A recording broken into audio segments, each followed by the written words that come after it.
Warning, the Stone Age Gamer includes a lot of bad language. Cover your mother ears.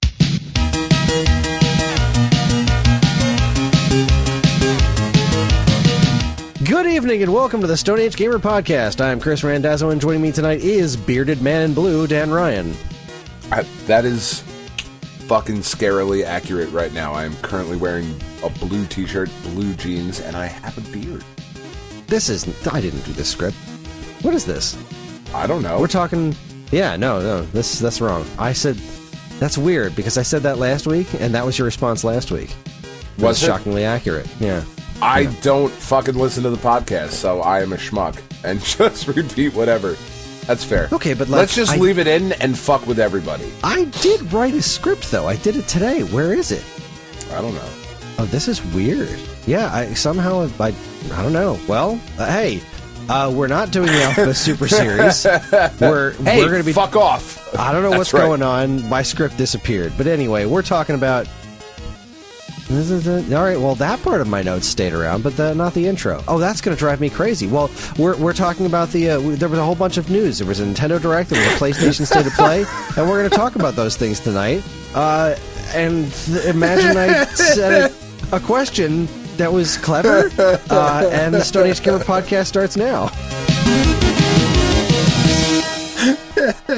What the hell? Hi, everyone. This is episode 481. Can you check, the revision history or something? That's a good... Let me see. You know? Let me see. Anyway, it's episode 481. It's the week of September 22nd, 2023. Maybe. Let's just move into this, right? It's 9:45. We've got a metric ton of things to think about, talk about, and say about. Do about. I don't know. Did you play anything important this week? Or are we just getting right to work here? Because I do have a couple of things I need to talk about. Well, actually, I have one really important thing to talk about. Yeah, no, I didn't do much. I have not been feeling well this week. The kids stayed home from school already, which I'm fucking furious about. And I told them they're not allowed to miss any more school this calendar year. They can't have a day off until January. And they were legitimately sick. First week of school for them, they got, they picked up a bug or whatever.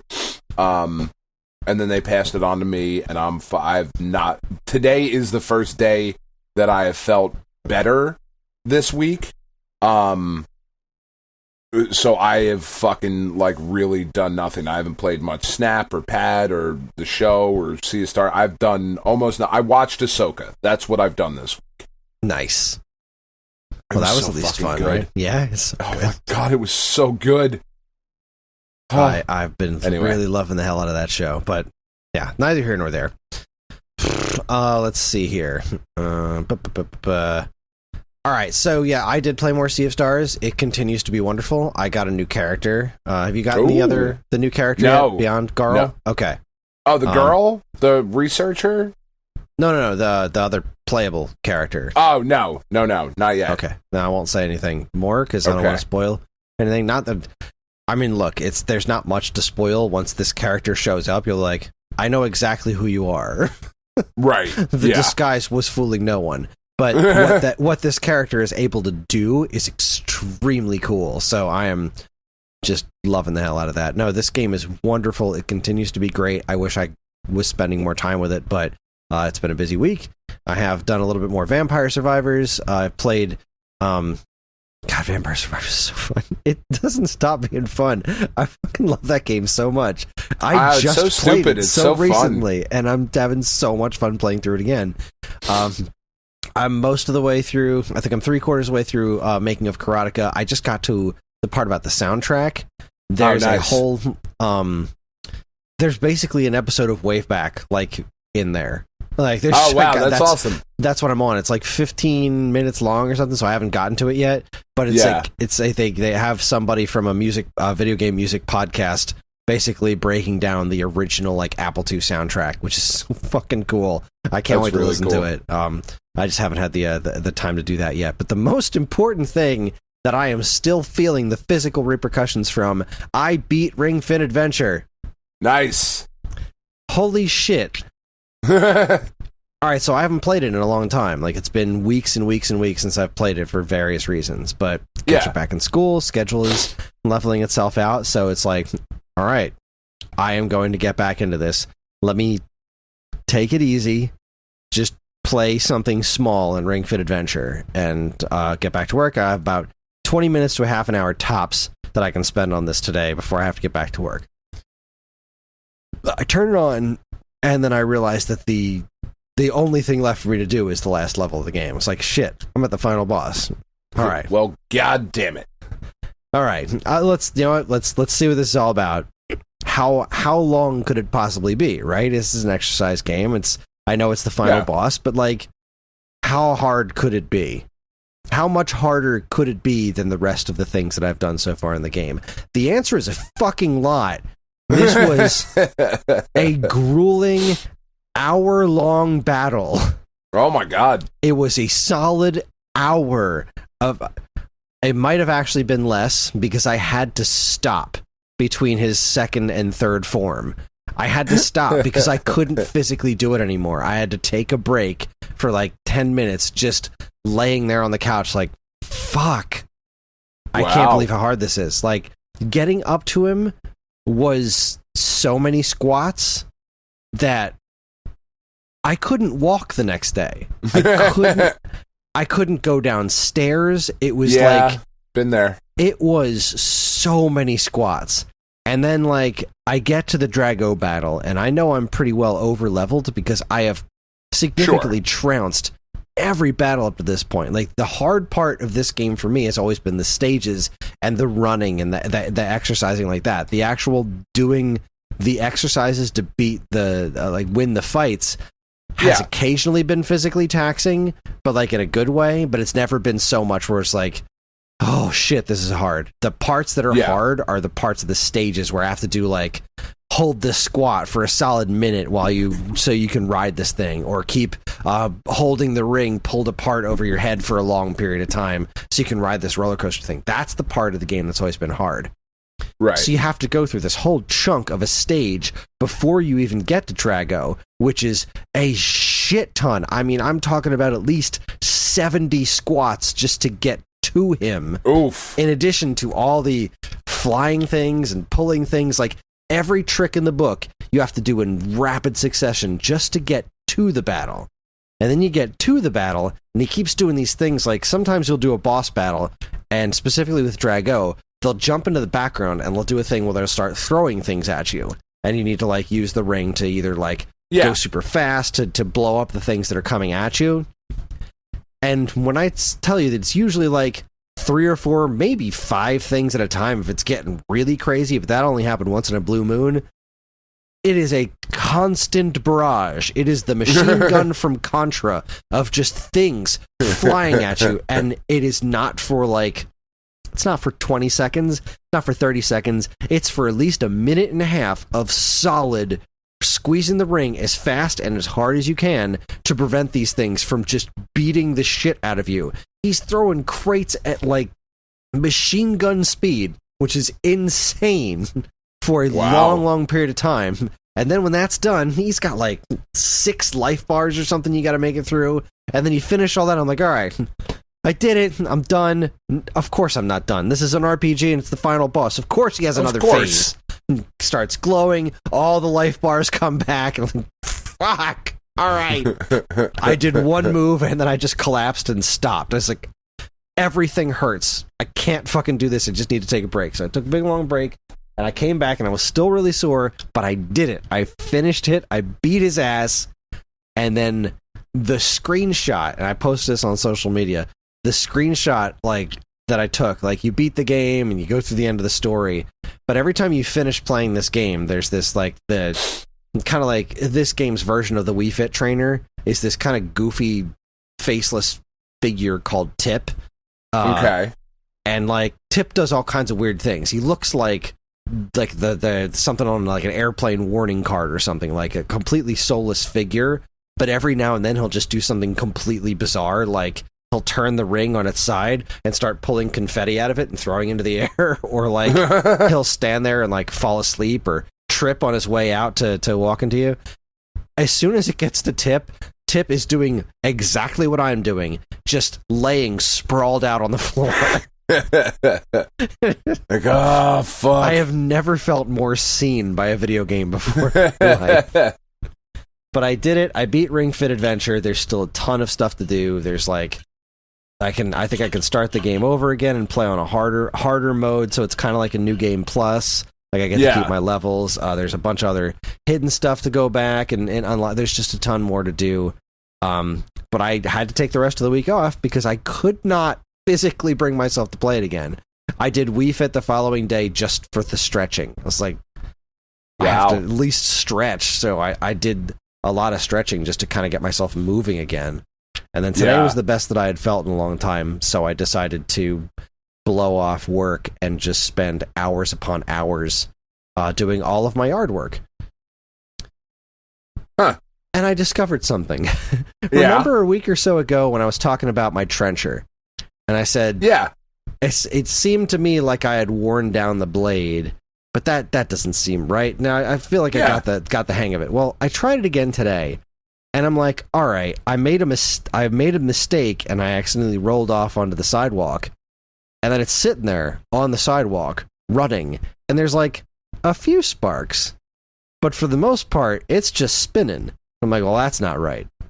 So I decide to just look up online. All right, what's the part that I need? If I needed to get a new blade on this, let me at least try that. Let me see what that's like.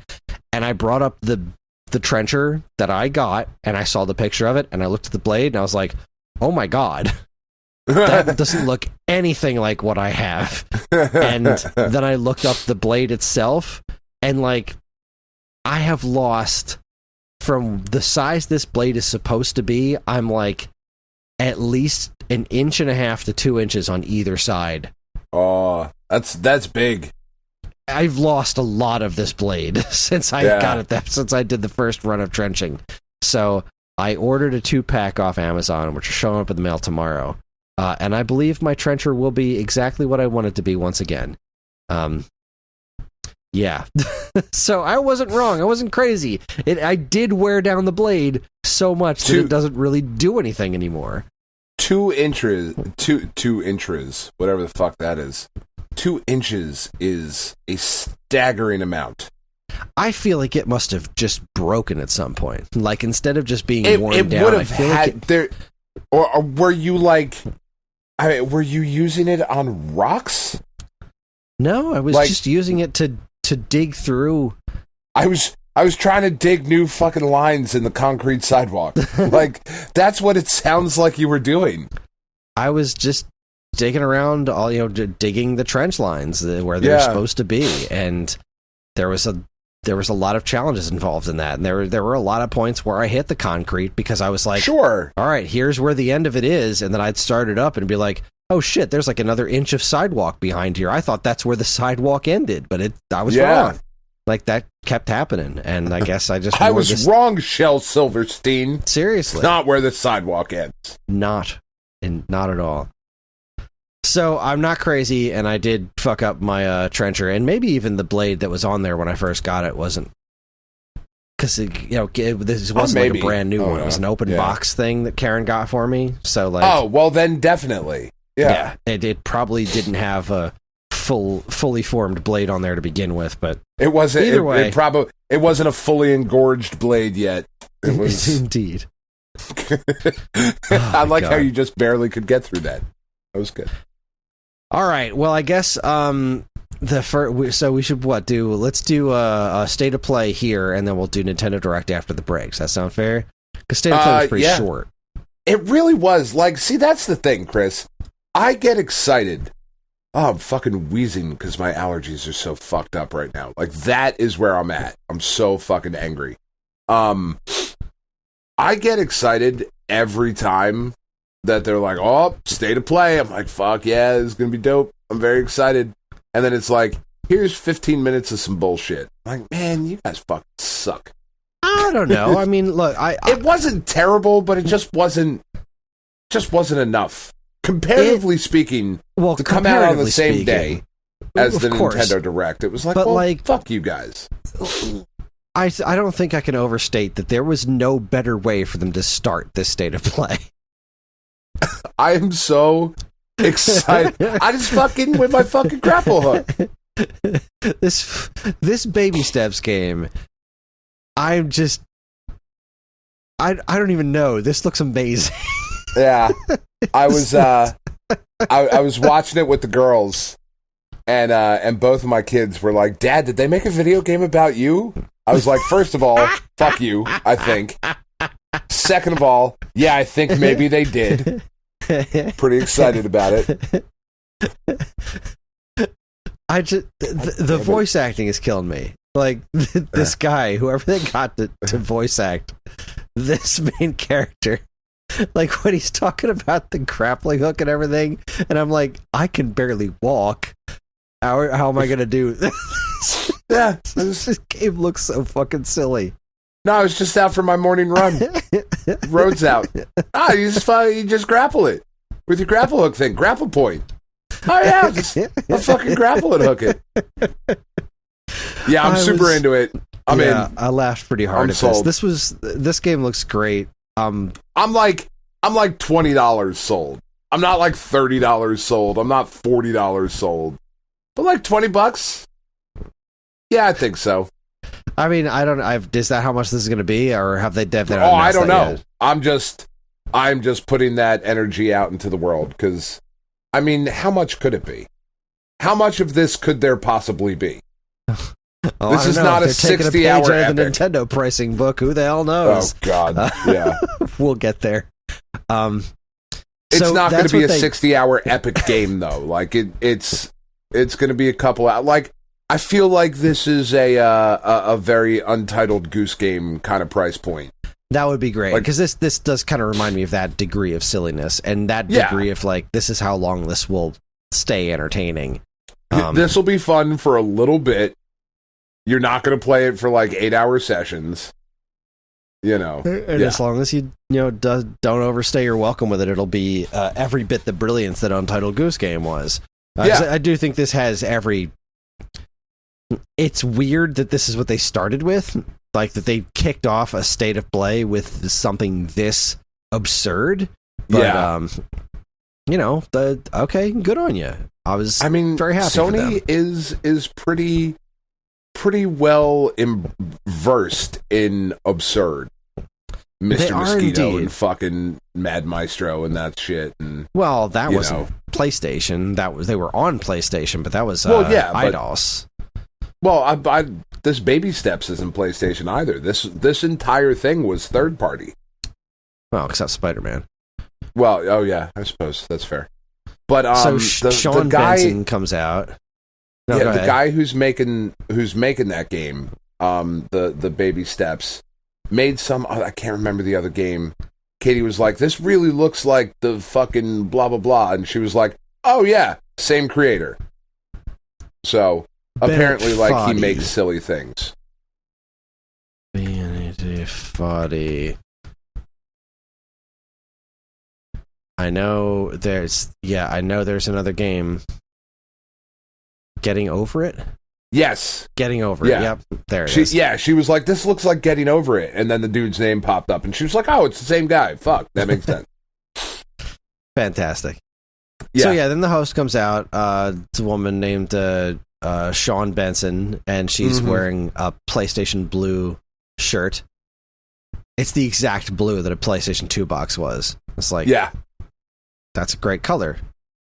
It's pretty cool. Everyone at PlayStation should be wearing that. So what was next? Like mindless fucking drones. I don't know. What was that? Then they jump into VR stuff, and they did the Ghostbusters VR thing. Oh yeah, that looks pretty cool. Yeah, I mean, if you're gonna do something in VR, it's pretty solid. A pretty solid bet. Do Ghostbusters. Yeah, I'm pretty into that. Bustin', I think makes me feel good. I guess we'll find out. If it makes me feel good in VR, we won't. I don't have PlayStation VR, so Bustin' makes me feel good, but it's a whole other thing. I understand. It's real soon too. It's October 26th. Like, yeah, I hope it's good. I feel like that's gonna make a lot of people real happy. I would imagine it would. It looks like fun. It makes a lot of sense. Yeah, right. Because it's just Ghostbusters is inherently silly. The fucking Rise of the Ghost Lord or whatever. Yeah, I'm into it. Follow that up with Resident Evil 4. Yeah, that looks fucking dope. Yeah, and it's what's what the hell's the Ada Wong story called? Yes, that's what it's called. God, I can't remember what it's called. It's another story. Separate whatever. Ways. Separate Ways, that's it, yeah. So it's got the Ada Wong story, and looks like it's expanded. And that's cool. I wish this clicked with me, because the original release of Resident Evil 4 blew my mind. And I just didn't really like this demo. I guess I'm just not... I guess modern games just aren't for me. But that's fine. Not everything has to be for me. I got plenty of other stuff to keep me busy.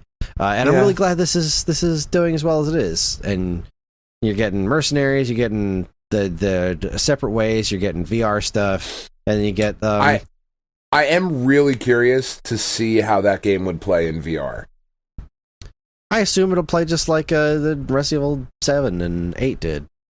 Oh, sure, but like 4 it's just such a different game than those, Like, well, I mean, the original one was. I don't know. I just kind of felt like this Resident Evil 4 remake was like, and now this plays like modern Resident Evil. Enjoy. Yeah, that's fair. Maybe I'm wrong. I don't know. Maybe I'm the asshole. What's next? This was Avatar. I didn't even watch that bit. I skipped because I didn't start the State of Play live because I got home a little late from work because I had to go pick up a dog because we have a couple fosters here right now. So like I started it like 15, 20 minutes late, which is all it fucking was. And it got to the Avatar thing and I just started fast forwarding and the kids were like, "Dad, what are you doing?" I was like, "Not giving a shit about Avatar. That's what I'm doing." It looks very expensive. Yeah, that's all I can say about it. It looks very less. expensive. Like, as far as the game goes, it just looks like like a first-person shooter. 3D, or is it first person? I thought it was a 3D action game. That's how little I give a shit. Yeah, it looks first person, except with like horse riding seems to be third person. But okay, I don't care. If you love Avatar, if you're in our within our listening sphere. You love Avatar, please don't be offended by what I said, or do be. I don't really care. It's fine either way, because like we're allowed to have opinions, and that's... Yeah. I'm very sassy right now. I'm sorry, I'm trying not to be so sassy. I've been argumentative all day. I just think it's a fucking colossal waste of money and talent. I like James Cameron. I think he's a talented dude. I would like to see him do something else. I don't like it. And I don't think the game looks all that great. So, yeah. But yeah, to each their own. Again, not just because it's not for me doesn't mean it's not for anybody. Doesn't mean it's bad. Yeah. Then you got Ghost Runner 2, which, I don't know, is any of that gameplay? I don't know. I didn't play the first one. I know people really dig it, though. Yeah, I heard good things about it, so. It looks really cool. Fucking, what was that game? PS3. Mirror's Edge? Is that the first person running parkour thing? Yeah. I don't know. That was cool. This gives me like, cyberpunk version of that kind of vibes. I didn't download the demo because I feel like shit. So it looks neat. And then they showed a bunch of like controllers exploding in ice crystals and fire and the new colors for the shit with something. They're red, white, and blue. Yeah, neat. All you got to do is make it the original PlayStation gray. That's all I want. I'm fine with all black, or just a redesign in general. Because I want the original. Hideous. I want the original PlayStation gray to match my original PlayStation gray PS4 controller. Oh, yeah, that tracks. Yeah, it's sitting right here in my office right now. It's what I use on the PC. Helldivers 2, we saw this in a previous state of play. This was like expanded gameplay, though. Yeah, I didn't care then and I don't care now. But I really don't either. I do think it looks good. Yeah, it does. Like, for what it is, it does look good. Yeah, I think it's just so not my kind of game that I just check the hell out of it, but it does... Yeah, that kind of, like, specific squad-based, apart from Left 4 Dead, which I had a blast with when that came out originally, that kind of squad-based tactical shit it's just never been for me. But it's impressive looking. Oh my goodness, I don't want to talk to people that much when I'm playing video games. Yeah. Helldivers 2. I didn't even know there was a Helldivers 1. Yeah. And then... Was the rest of it Spider-Man? Yeah, I think the rest of it was Spider-Man. There was Spider-Man, but there was also the Tales of Arise, Honkai Star Rail, Foam going. Stars. There's a lot of other shit. Tales of Arise, which anime bullshit, the video game. Don't care. After watching the Nintendo Direct in the morning, and then we're like, oh right, this isn't a Nintendo exclusive thing. This kind of stuff's everywhere. They just keep making games that look like this, and I just keep not caring. Yeah. Again, if it's for you, I hope it's great, and I hope you love it. Tales fans everything have a want. lot to be happy about. Yeah. I didn't think the character designs looked very good in this. Like, there's something about this one in particular that, like, I remember when Tales some of the Tales games at least look very enticing to me, even if I'm sure they're not my cup of tea. There's something specifically about the character designs in this Tales of Arise that is not rubbing me the right way. Yeah. They just don't look good. And not in like a generic way. Like, there's something, I can't put my finger on it. There's something off about it, and I don't like it. Yeah. What was this next one? More anime Honkai bullshit. Star Rail. What did you say? Honkai Star Rail. You're making that up. What? I'm not. It started as a fucking mobile thing. It makes a bajillion dollars every fucking month. It's like a mobile gacha RPG kind of thing that's coming to console. All right. This one, I actually think like the character designs look kind of cool and the animations look kind of cool. Looks very traditional. Both modern. It's a big fucking deal, though. Like, it's a big fuck deal. That game makes a ton of fucking money every month. Oh shit! We skipped right over the Roblox thing, didn't we? Oh, she said something about Roblox right in the very beginning, and like, yeah, I forgot about that. That's also a huge fucking deal. It is, but I hate Roblox, so like, it's a huge deal that now, you know, Roblox can continue to be horrible and take advantage of children on another platform. So, yay. Cross-platform, even. Yeah, cross-platform.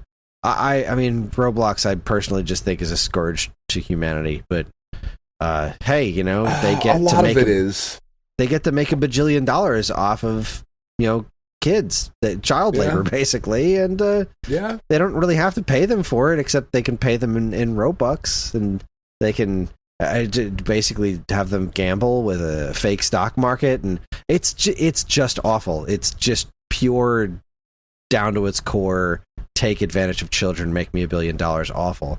But it's also capitalism, neat that you can baby. build stuff, you know? Yeah, capitalism. It's great and horrible.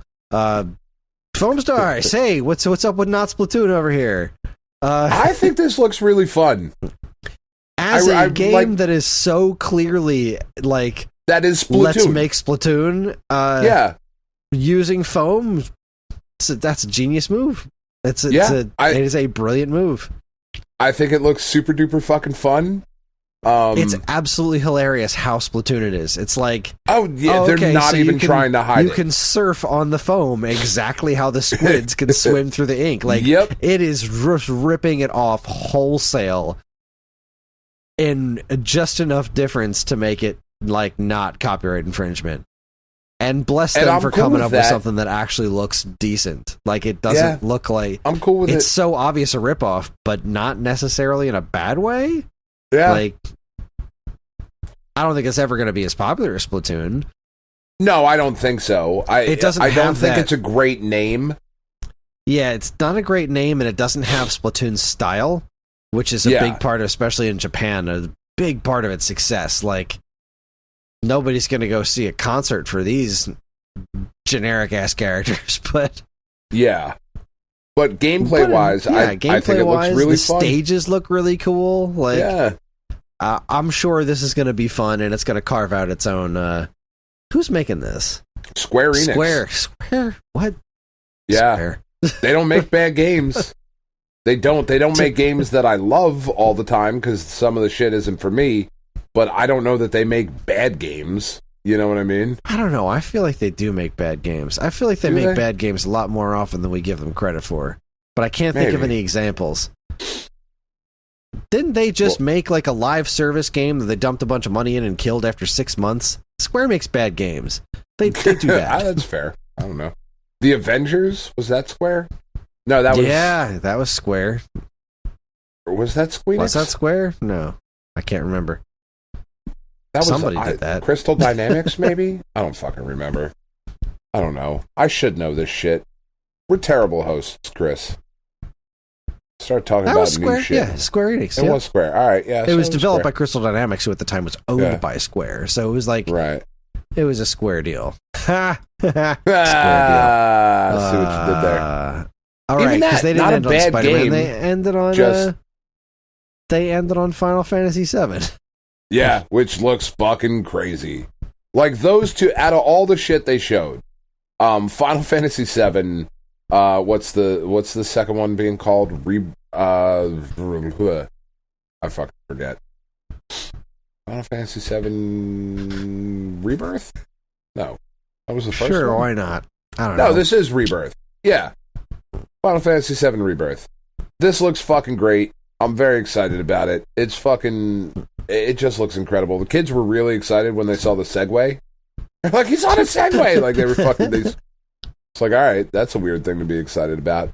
But between this, that Spider-Man game, fuck, dude, I cannot fucking wait for that Spider-Man game. I loved that first one so much, and just all the weird fucking suits that they showed off, and the fast travel, and the jumping between shit as Miles... And fucking Mysterio popped up in what they showed. And, oh man, I am fucking hyped for that game. I know you are. I'm so happy for you because like it does look cool. I wish I could put my finger again on like why that doesn't connect with me. It feels like it should. Like I love Spider-Man, but I had so much fun with that game. And it's the same thing with the Final Fantasy remake. I did not enjoy myself during that demo at all. And yeah, it's just not for you. Yeah, and like really, honestly, if that game was not like that engine and battle system and all that stuff, if it was not wrapped in the Final Fantasy VII trappings, it wouldn't be for me either. Like there's also remake integrate, right? That's what I was getting confused. That was the DLC stuff for the first one, yeah. But overall, like not a great state of play. Wasn't it? I don't know. It was pretty solid. I don't think it was. I feel like state of plays generally aren't all that bombastic, but like, all right, we got. But that's what I'm saying. I get excited every time. Like, there's going to be something crazy, and then it's like this was all shit I knew was coming. It wasn't anything new. Yeah, it's a good point. Like, you could have just put out trailers for all of these things. There was not a new announcement here. I mean, maybe the fucking Tales of Arise, that might have been new, but no, Tales we've seen baby steps announced. before. Was Ghostbusters new? I feel like I didn't know about Ghostbusters. Might have been new, maybe. But but that's it. Knew about Honkai Star Rail. Knew about I know Final Fantasy's coming. I mean, we knew Final Fantasy was coming, but people were really excited to see a trailer for that at least. Because this is the first footage we've seen of Rebirth, right? I don't think so. Maybe? I feel like this is the first we've properly seen of Rebirth, but I could be wrong. On 2 discs. Just the third. Yeah, I find crazy. The Final Fantasy VII remake exhausting. Yeah, it is. Although I will say, when I was watching the trailer and Kate Sith showed up, I was like, you fucking bastard. Because I remembered where I left off in Final Fantasy VII was where I got all betrayed by Kate Sith, and I was like, you fucking bastard cat. I'm going to kill you, cat. You piece of shit. I know. Vincent showed up, I was still mad about it. Yeah, Vincent shows up and, really excited. And gives the most cliched performance of the most cliched "who disturbs my slumber" line. I was like, are you for real right now? Did you get a 5th grader to write this shit? Come on, Square. I understand that these cutscenes are very expensive, but could you spare an extra 5 spot to get somebody better to write it? Come on. Fuck 5 spot. I've read fan fiction with better lines than that. That was something that was turning me off through the whole Final Fantasy VII trailer, because it is fun to look at. It is exhausting, and I'm never going to play it, but these trailers are very fun to look at. And the cinematics are like the art direction's nuts in these things. It's a very cool looking experience. But the whole time, everything that Sephiroth is saying, it's not delivering for me. Like, there's something about the acting that was just like really bad anime dub kind of. It just wasn't. It wasn't carrying weight, and I was not thrilled with the acting. The Vincent part in particular, I was like, oh, Vincent, cool. Oh. Who disturbs my slumber? Like, are you serious right now? Are you the fucking Cave of Wonders from Aladdin? What are you doing here? I'm fucking fine with it. I don't care. I know I should care. I don't, though. I'm glad that's hitting for you, because that sucked me right out of it. It was like, because I am a sucker for Final Fantasy things sometimes. Like, I still have my sealed copy of Final Fantasy 13 for PS4 that I bought because of that last trailer that was so goddamn good. I was like, I have to play this game. I just have to play it. And then I bought it and I never touched it. But I'm a sucker for Final Fantasy. Like, it is a series I want to like a whole lot. Yeah. And this came close, but it didn't quite do it for me. I don't know. We'll see. We'll see where the future goes, but I don't know. I think that's really. I'm being a little nicer to it than you are. I'm giving this like a solid C+, I think. Yeah, I mean, I think I would probably say like a C or C+ too. I just, like I said, there just wasn't anything new. Like, I don't have to get any more excited for Spider-Man. You don't have. Who are you fucking selling on that game now? I can only get so like I was really on the fence until they showed the weird anime punk fucking spider suit. Now I'm in. Now they've got me. Like, no, you're either into this or you're not. Same thing with Final Fantasy. You're not fucking swaying anybody here. Just tell me something new that's coming. Give me like a tease. You know, like, oh, fucking Nathan Drake, just show his face or something. Like, I don't Nathan fucking Drake know. In Final Fantasy VII. Yeah, fuck it, whatever. Because apart from Spider-Man 2, there is almost no news on most of Sony's internal studios' next thing. And I think that's the big difference between a lot of State of Plays versus Nintendo Directs. Is like, they'll host these State of Plays when they don't really have anything to say. Yeah, they really don't. It's just time to do it, so we'll do one. But, like, we don't know what Sucker Punch is doing next. Are they following up Ghost of Tsushima? Like, Nintendo a couple years ago was like, by the way, Metroid Prime 4. Like, Sony could have been like, oh yeah, by the way, Ghost of Tsushima 2. You know, like, just something. We don't know what Ben's studio is doing. We don't know what fucking Naughty Dog is doing after The Last of Us. Sony Santa Monica after God of War Ragnarok. Like, all of these big fucking studios that they have, no idea what's coming out. But even minus that, there's all the other games that come out on PlayStation constantly that they don't talk about. Like, that's the thing about Nintendo Directs, is they just fill those things. They pack them with announcement after announcement for games that not every one of them is a blockbuster, and not every one of them everyone's going to care about. Some of them are just like some random shit that maybe 10 people are going to care about. Those 10 people are going to be fucking jazzed. And that stuff comes out on PlayStation too. Yeah, but they don't highlight any of it in State of Plays. They just don't talk about any of it. And I don't understand why, because a lot of this shit also, it's not like they have no games coming out. No, there's a ton. There's a ton. They're just not talking about them. I was kind of surprised. Like, Lies of P, I know I'm really excited about that game. But, like, if you want to talk about games that are coming out, Lies of P ton of comes hype. out on the 19th. Yeah, why wasn't that here? Next week? Why would you not talk about that? Or they could have been like, by the way, if you pre-order it, you can play it this Saturday, because that's the thing. If you pre-order, like, the podcast will be out by the time that's over. But if you would have pre-ordered Lies of P, you get 3-day early access. That's cool as shit. But you're hyping me up on Spider-Man? I'm fucking hyped. I am fully erect. I can't get any harder. Like, I can't. Sony's going to challenge you on that. It's like fucking Dennis Leary line. I've got a giant erection with a cheeseburger on the end of it. I'm very fucking excited. Yeah, I'm confused by State of Plays. Yeah. I'm confused by the lack of support for the other things that are coming out. Like, there was a game that was announced during the Nintendo Direct that's also coming out on PlayStation. Yeah. I don't know why that wasn't in the PlayStation State of Play as well, because that's a different audience. There's a lot of crossover, but there's also a lot of not crossover. Like, you can fill this time with other things. You really can. You really could. There is space. And there's a lot of great stuff on your platform that you could be promoting better than you are, but I still give it a solid C+, because it was an entertaining showcase. It wasn't filled with too much nonsensical bullshit. It was good. It was fine. A solid enough show. It was fine. It was fine. It was fine.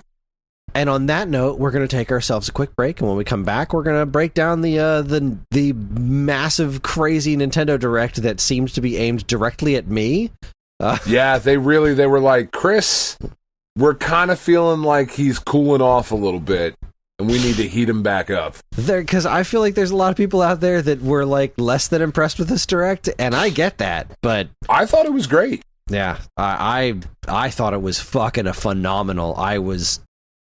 This is one of the happiest I've been following a Direct in a long time. Yes, we're going to talk about that in a minute.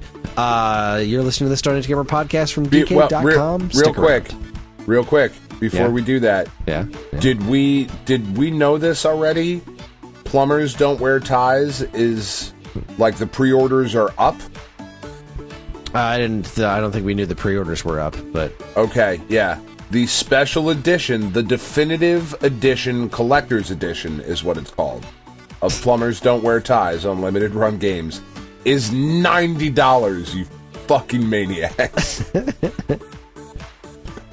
So just in case anybody was wondering. And on that note... It does come with a tie. Of course it does. That's great. You are listening to the Stone Age Gamer podcast from Geekade.com. Stick around.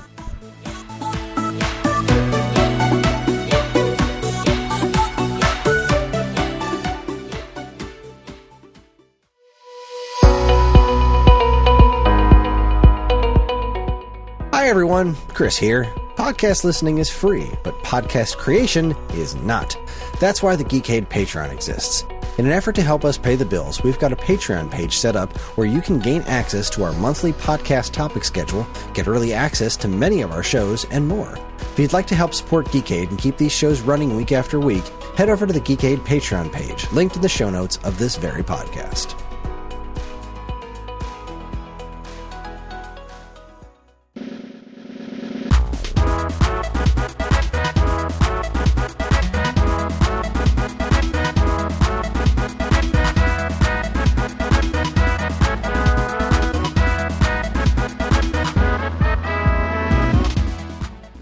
All right, we're back. We were just talking about Star Wars, and I was just about to say that I've had a hell of an emotional week because, I beat Ring Fit Adventure and wrecked my body. I got Star Wars Ahsoka that wrecked my soul, and then I got this Nintendo Direct that, completely made my head explode. And that was after thunderstorms where Naga, my dog, kept me up at night. So, I've been in a great mood. My new job is great. Terrible. Oh, I'm all over the map this week. It's been a great but exhausting week, and I'm so excited to talk about this Nintendo Direct because holy shit, I was so happy with it. I'm so happy about this. Let's dive in. Jump in then. All right. Are we going game by game? Yeah, let's in do order. It. All right. Let's do it. We kick it off with Splatoon 3 Side Order DLC, which is what I've been waiting for. I haven't touched Splatoon 3. I didn't buy it yet. I was very curious what they were going to do with the single-player stuff. I heard just like Splatoon 2, the built-in single-player stuff was fine, but nothing to write home about. It's all about the multiplayer, and that's cool, but that's not me. I'm not good at it. I don't play competitively. This looks... I don't know what I'm looking at. but it looks cool as shit. I'm glad it's not coming out for a little while. I know people are pissed that it's taken this long, but the schedule is too full right now. I'm glad this is coming out later. What I find interesting is, I mean, besides the fact that it looks very much like Portal almost as far as the environments are concerned. Yeah. When she gets into the fight, there's hit points, like hit point numbers coming off. That's weird. Yeah. Not a bad weird, but like that's different for Splatoon. Like as far as I know, because I mean, I guess it's been a while since I've played through the single player Splatoon 2, and I never did finish Octo Expansion. Octo Expansion did eventually kind of like start to grate on my nerves, but this looks really interesting. Climbing this tower. Splatoon 3 lore is nuts. So what was her impression? Katie was so unbelievably excited when that other girl showed up, Actor, however she said it in the thing. Oh, she didn't say it. I guess she didn't. Blah, blah, blah. They did that fucking thing. Yeah, they do that. I don't know how to pronounce it, but I looked ACHT. But Katie was like, "That's fucking dead fish. That's dead fish," and I was like, "All right, stop screaming. You got to explain who dead fish is." Right, and apparently. Yeah, Deadfish is a musician in Splatoon 2, and like it's kind of like a big deal that she is here, like, but under a different name, and like, what is that all about? And just very, very exciting. Splatoon lore is wild because like it's actually really cool, and it's so buried underneath all this stuff. Like, I really want to go back and finish Octo Expansion someday. I just know I'm not going to because I know me, but like. Man, when Splatoon single-player stuff hits, it hits so good, and I have high hopes for this side order thing. I will... Splatoon 3 is officially back on my radar. This looks really nice. They didn't show a ton. They didn't, no. I still feel like there's a lot more that we don't know about it, obviously. And the fact that he said it's being designed so that you can play it over and over again gives me a little pause. Like, kind of makes me think it's going to be doing a little more randomly generated things instead of... meticulously designed single-player puzzle stuff, which I really like in Splatoon, but I don't know. I'm going to choose to have faith because they've been doing a bang-up job with Splatoon since the get-go. Splatoon's great, man. It's great. You look at this, and then you look at Foam Stars, and it's like, you see how far behind Foam Stars is. Like, oh, for sure. Splatoon is just such a different animal, which is awesome. I just fucking love it. So then the next up we get, and this is funny. Let's take a quick side path. I need to sidestep for a moment. There were some pretty significant quote unquote leaks for this. Yeah. And I had Chronodin in the Discord sent them to me because I saw them and then I couldn't find them again. And I'm pretty sure this leak is what most leakers do, which is just pull a bunch of things out of your ass. Because these are a bunch of things that might happen. Yeah, because it's Nintendo, so I put a bunch of Nintendo names. Mario vs. Donkey Kong is the next game. And then this says, oh yeah, Mario vs. Donkey Kong, Mini's Revolution. Okay. There's no subtitle for that. You weren't necessarily right. That sounds like a guess. And the other one they got right, the Princess Peach, the name of that. Yeah. I don't feel like that's a stretch to have been able to guess that. But it's in a completely different order. The other one, the F-Zero game, they got that right, but that's something that other people have been asking for a while now. I don't know. And they only got 50% of it because they also claimed F-Zero GX Recharged was coming out. And that wasn't there. Most of what was written on here is wrong, so which makes me think that the stuff that this guy got right was just lucky guesses. It's certainly possible. I mean, it could be a leak or whatever. I typically don't look at that kind of stuff, though. Yeah, I didn't look at it until after the direct. I avoided it until afterwards. I don't like spoilers. I want to be surprised. Yeah, and that's part of the fun of these Nintendo Directs, is the surprise of seeing what the hell is coming out next. What the hell am I looking for? I need this information. This is going to be useful in a quick second. Hold on. Where is that? That was on my phone. Sorry, I will. Somebody gave me some information about this Mario vs. Donkey Kong game that I thought was really interesting. Okay. That, it's Liam Robertson on Twitter.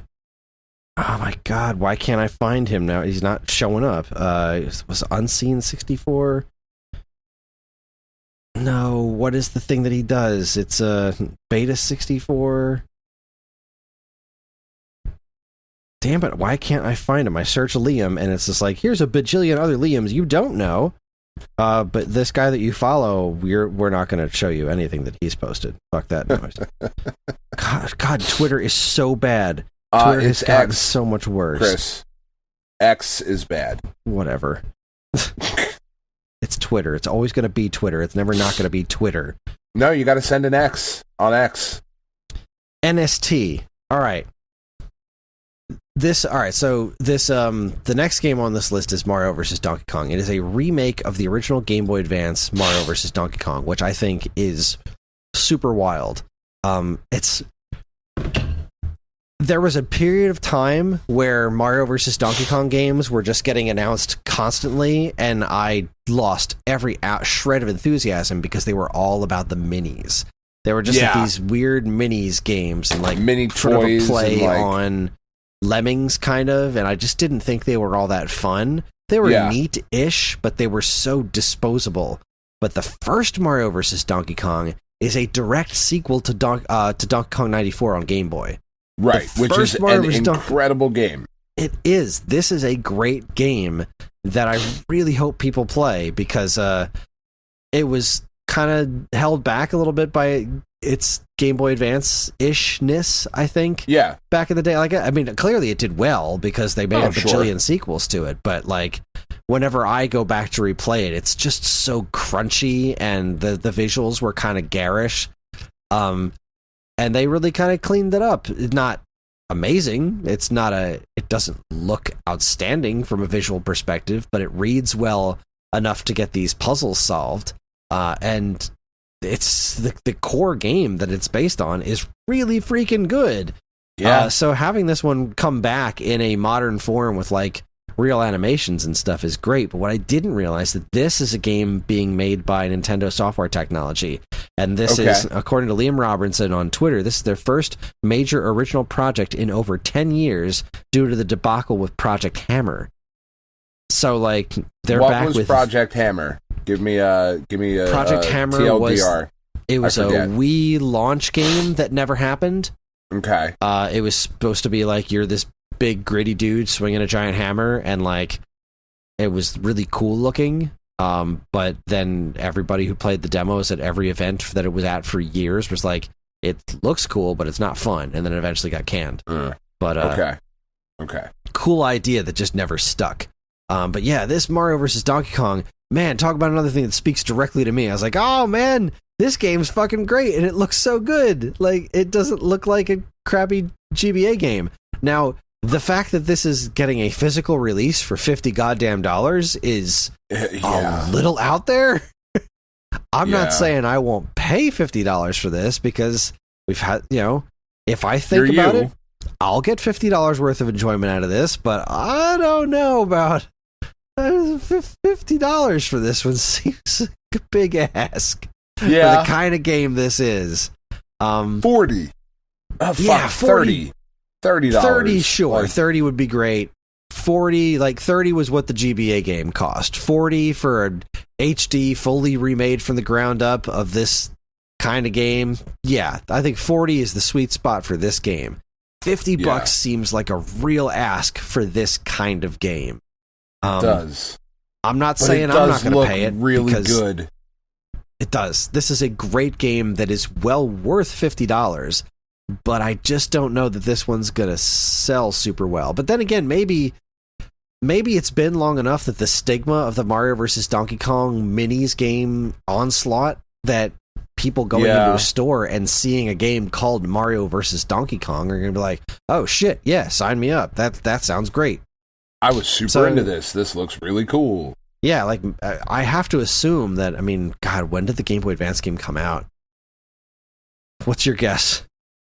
Oh God. How old is Mario ago? versus Donkey Kong? Mario versus Donkey Kong. Yeah, almost 20 years ago. Shit. Yeah. 2004. Yeah, that's just kind of my default answer now because it makes me sad. So it's like, oh, when did this come out? I don't know, probably 20 fucking years ago. God damn it. So yeah, with 20 years behind us, this makes a lot more sense to me now that I'm thinking about it. Like, all right, yeah, I'm Nintendo. I'm making this Mario vs. Donkey Kong remake. I'm Nintendo. It is literally the title is Mario vs. Donkey Kong, and it's a game that most people who are buying Switch games now probably don't know about. So they don't necessarily know it's a remake if they didn't watch the Nintendo Direct. Yeah. So sure, why not try to get $50 out of it? I do think it's kind of a crazy thing, but I'm really curious how this one's going to sell. I hope it does great. I hope it does great. I hope it plays great. I'm sure it's going to play great. It looks like it plays exactly like the Game Boy Advance one, which is fine by me. I hope that I hope it does really well, and instead of remaking all the rest of them, they try to do something original along this line. Like, continue the actual Mario versus Donkey Kong thing, not the minis on parade and all that stuff, because I feel like that's where it really started to lose itself. But hey. I think so too. Like that really, like, it was just so much, and it was all the fucking time. Yeah, and like they were fine games, but they weren't at all what Mario vs. Donkey Kong was, or what Mario Donkey Kong 94 was. Like, they were a really interesting evolution of the original arcade Donkey Kong gameplay, and all the minis games were not that at all. They were a totally different kind of game, and it came at the expense of making more games that were genius, like this Mario vs. Donkey Kong. So, moving right along. So I'm super happy, right? That we're 2 for 2. Yeah, it was pretty good. And then we were 3 for 3 because then they showed off more of this Prince of Persia game, which I know we already know about it, but it was really cool to see some more of it. It was really cool to see Switch footage running. God, this game looks fun. It looks really awesome about this game. I'm really excited about it. This game's coming out on PlayStation 4. Why wasn't this in State of Play? Yeah, I don't know. What's Maybe wrong because with they you? knew it was going to be in the Direct. Who cares? Who the fuck cares? Show your version looking better. Right? Because the PlayStation 4 version is going to look better than this. Show your version looking way better. That's such a great idea. Anyway, this looks great, even on the Switch. I know the other versions look better, but if they're not side by side, I don't care. This on its own looks great. These boss battles look sick. I also really like when you see the first when he's fighting that lion thing, the first thing he does the Manticore. Manticore is stab it in the crotch. He's behind him, and the sword goes right between its legs, and just, I'm gonna slice up your butthole. Yeah, pretty much. That's how I do it. That's just right. Of course, that thing's gonna be pissed at you now. And if that giant viper, like, oh my god, this game looks sick. I am really interested into it because I liked the original Prince of Persia. I never got too far into it because I wasn't very good at it. I really liked Sands of Time. Was mediocre on its sequels, but Sands of Time was great. I also really liked that Prince of Persia Xbox 360 remake, the really colorful one. I thought that was pretty really cool. It was a little on the easy side, but I didn't really care. I thought that was neat. I'm sad that just kind of like tanked and never went anywhere, and then they reversed back to the Sands of Time world. But then that stopped, and now we're getting this one, which I think looks like it's such a great reinvention of the Prince of Persia style of game, and you're not playing as the Prince of Persia, you're trying to rescue the Prince of Persia, which I think is neat. That is pretty sweet. It's 2D again, just like the original. Lost Crown. This game looks great. I think it looks awesome. This did officially make me super sad, though, because when they started talking about you can add amulets and powers and stuff like that, I was like, well, they're not going to fucking say anything about Silk Song now. I know that for sure. That's the end of that. Fuck. Silk Song. The game's never coming out. No, it's not. Especially since I just realized it was yesterday. I realized it was built in Unity. Oh yeah, they're probably starting from scratch right now. They're like, well, time to rebuild this in another engine, because fuck that. Anyway. January 18th, Prince of Persia: The Lost Crown. I don't love supporting Ubisoft, but every now and then something happens where I'll be like, all right, maybe I'll buy it secondhand or something. Yeah, it's going to be fucking dope. Oh, all right, so we're 3 for 3. And then we were 4 for 4 because they showed off Horizon Chase 2. Yeah. Fucking finally getting Horizon Chase 2 on the Switch, and it was a shadow drop. It dropped yesterday, and I didn't fucking buy it yet because I'm waiting to see if I'm getting a review code for Nintendo Force. And I'm in the middle of a bunch of other games. I don't need to buy this game right now, but oh my god, I need to buy this game right now. It looks so good. It sounds so good. It looks really fucking good. I freaked the fuck out. On Switch. It is really good. I've played it. Like it's, I know it's you very, have very good. I've been on playing Apple it. Arcade. I'm not going to scroll back in the Discord, but I was live watching this with a bunch of other people in the Discord, and I just started just pounding random buttons on the letters of the keyboard. I was freaking the fuck out. I was like, finally, it looks so good, and it's getting a spotlight on a Nintendo Direct. It's like, here, this game is worth it. It sounds good. I can't wait to hear this soundtrack. I'm so excited. Ugh. Yeah. It's about time. It's been more than long enough. And they said on Twitter they have nothing to announce about a physical edition yet. It's got to be coming. The first one got you would one. Have There's to no way imagine. this one isn't going to get one. But they also said that announcements for Xbox and PlayStation are coming soon. So it's right now it's still on Apple Arcade, but as of today, it's available on Switch and Steam, and it will be available on other platforms soon. So it didn't look spectacular in the Direct itself. There were a couple of games that this happened to, where like the footage in the Direct was a little choppy, and then I went and looked at the game's own trailer, and it was way better. Like there was something wacky with the feed that they were doing. Like I don't know, it looked very good, but there was a couple of like things that was like, well, that looks kind of worse than I remember it. And then I looked at the actual Horizon Chase trailer. It's like, oh, never mind, we're good. There was another game that happened too. We'll this is awesome. So there you go. We're off to a great start. Phenomenal. Yeah. 4 for 4. Next game. I'm not going to call this one. What the fuck is this game? I'm not going to call it a no, but like, I don't know. This was called Super Crazy Rhythm Castle. Rhythm Castle. That sounds like some Konami. shit we used to make up back in the day. This is some weird rhythm RPG game from Konami. I've got zero interest in it. But okay, it's got Castlevania music in it, so whatever. Yeah. I don't know. Yeah, I don't know. What a strange It looks fun. Sure, why not? Pile more of that on. Next up is Spy Anya. This is basically based on an anime, I think. Like, this is an existing property. There's an anime called Spy Family or Spy Cross Family. I don't know. Rumbleman's commented on it in the Discord. The only reason I know about this as well is because they had a collab with Pad.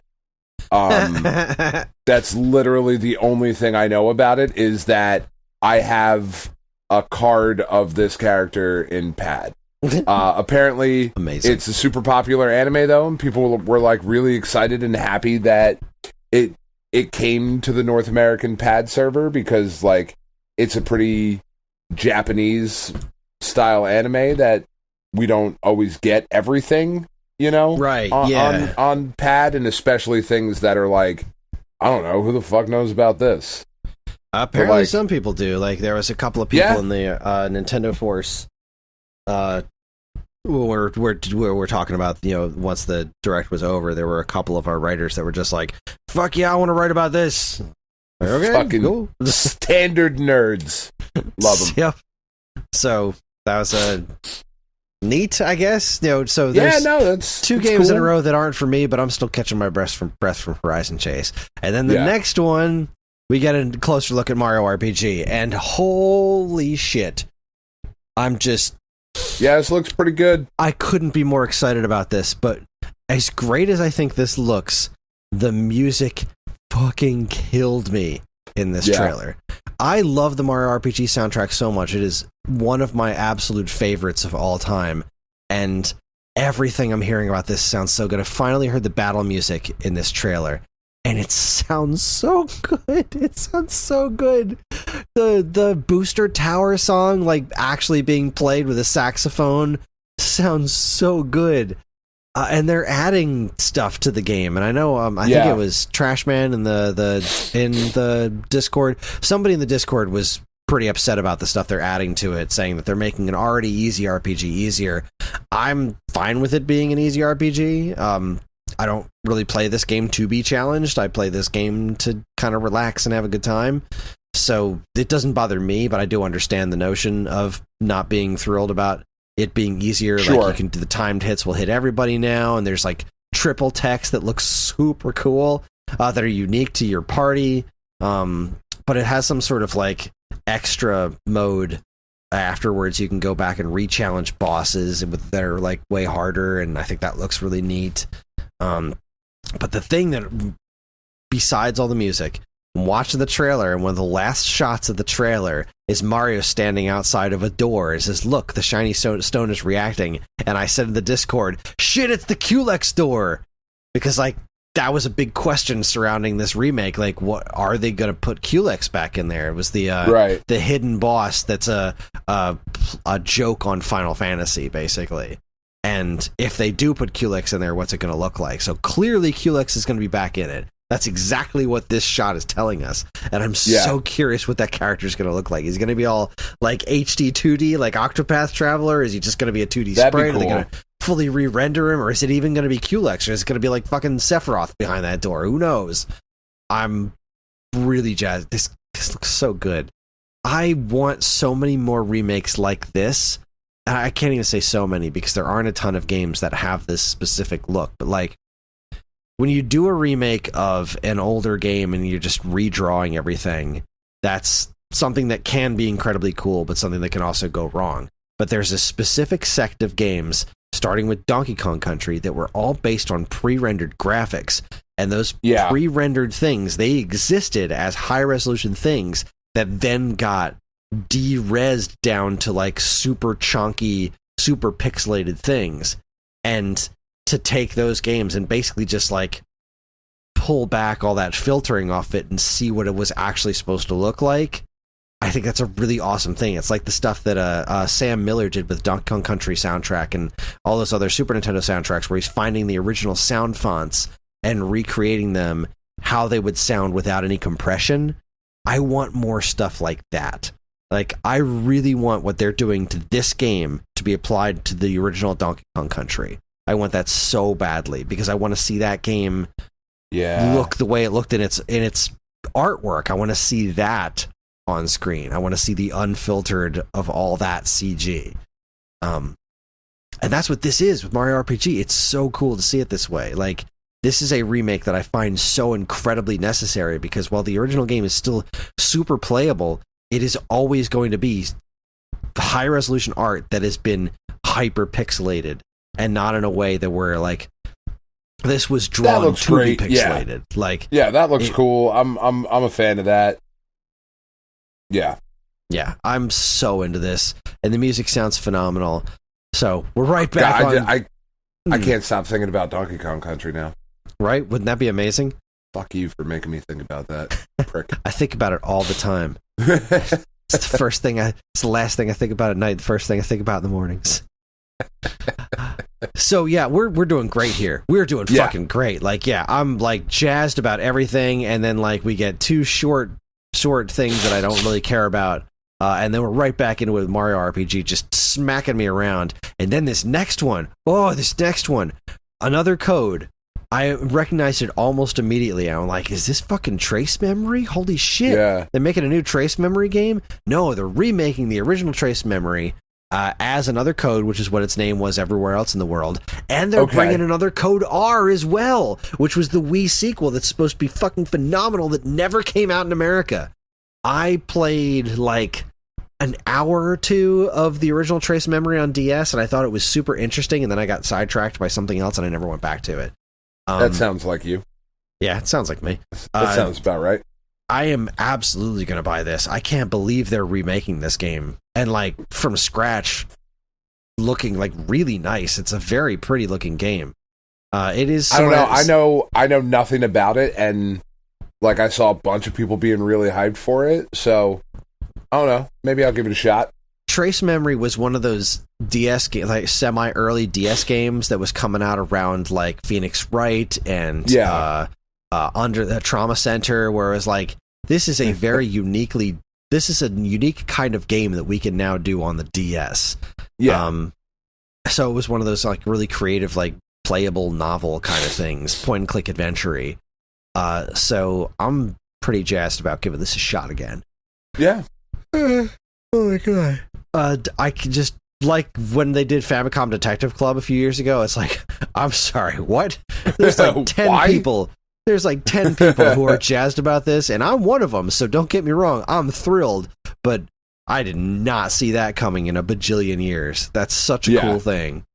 Both of those games, localizing the sequel for the first time, holy crap. This is such a niche Nintendo Direct so far. Mario vs. Donkey Kong, and this another code, and oh god, I'm so thrilled. And then they follow it up with this Princess Peach Showtime game, which, what the hell? This looks fucking great. It looks really good. So good. But this is such a great idea. I can't believe it's taken them this long to do this. Like, yeah, it looks really good. I don't know that it's for me, but I do think it looks really good. Oh, I don't know that it's not for me. Exactly. I don't know that it's not for me, but like, this is for Ellie. This is such a great looking kids game. Like, I don't know what the actual gameplay's, I don't know how good the gameplay is going to really be, but the idea behind it is like so cool, and this is so much better than the Super Princess Peach. We have to, this crazy broad, we've got to get her emotions are crazy. So you're going to switch through all these over-emotional powers. Broad. Yeah, that's fair. That was and not that Super Princess Peach is a bad game, but it's kind of a misogynistic game.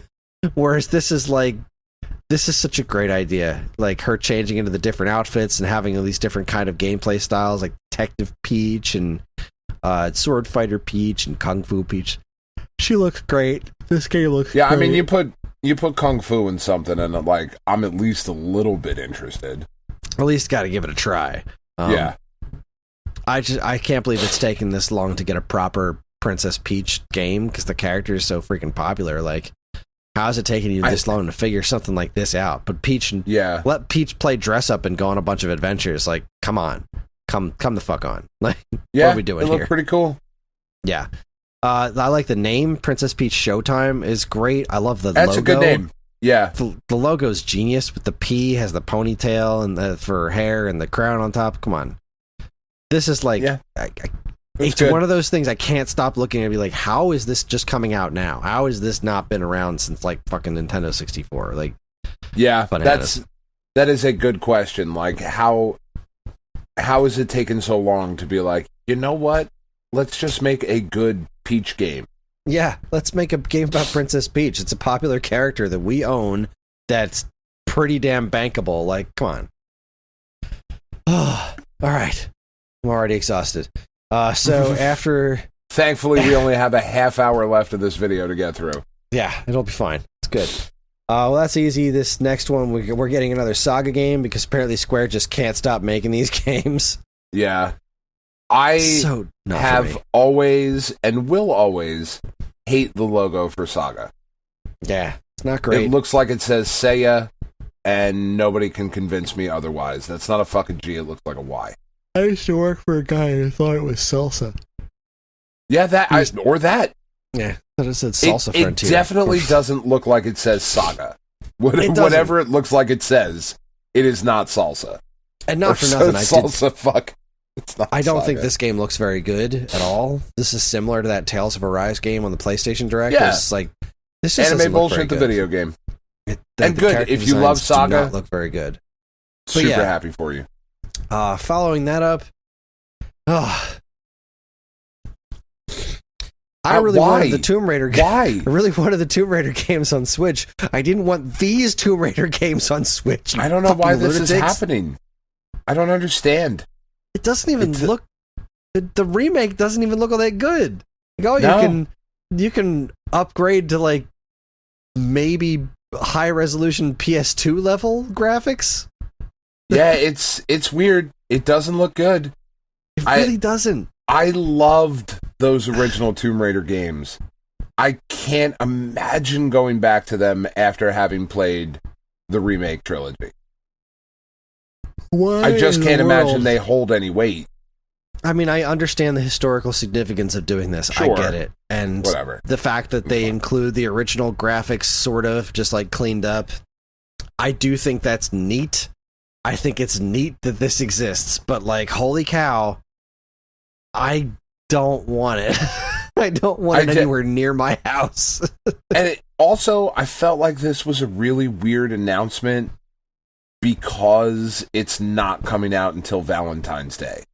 Yeah, like it's a like ways this is off. something you're putting out as like a hype video. Like, get fucking excited, guys. Pre-orders start now. Like, I mean, all right.